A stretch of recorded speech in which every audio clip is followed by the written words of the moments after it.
fordi jeg har den her drøm, der ikke vil gå væk. Den kommer bare tilbage igen og igen og igen. Men er det bare for at fortælle mig om dine problemer, du gerne vil mødes? Så skulle jeg specifikt netdate psykoterapeut, der får sparet 875 kroner i timen plus moms. Det er da fuldstændig vanvittigt at spørge om. Men jeg var lov til at fortsætte sig, uden at afbryde sig. Det er fortællingen om en flok brødre, der fra naturens side ikke var blevet tildelt de bedste kort på hånden.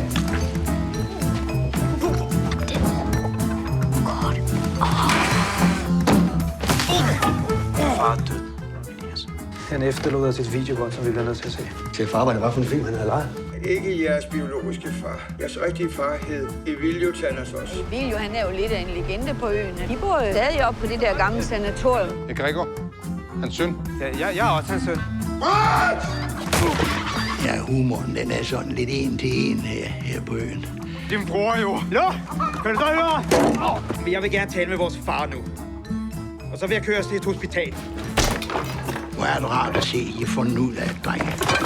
En familie, den skal holde sammen. Hvis du rører første ting en gang til, så rører du direkte i fuld. Tosset op i hovedet. Ja, det ved jeg godt. Hold kæft, hold kæft, hold kæft, hold kæft! Hvad fanden er der galt med jer? Ja, bare der har roligt. Stiller videre. Kom, så lå det. Frans slog Karl der, den der udstoppede rev. Som jeg hørte, så var Frans og Karl fuldstændig ligegående. Karl er 4 år gammel. Nå, skal jeg se nogle tøsser?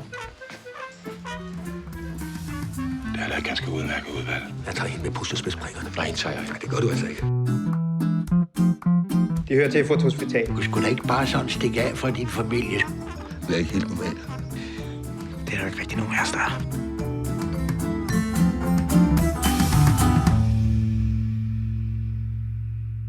Det er jo vant til at lægge æg, skal du tænke på. Vi øver os jo bare, indtil vi møder nogle piger, ikke? Det sidste, det er for sat.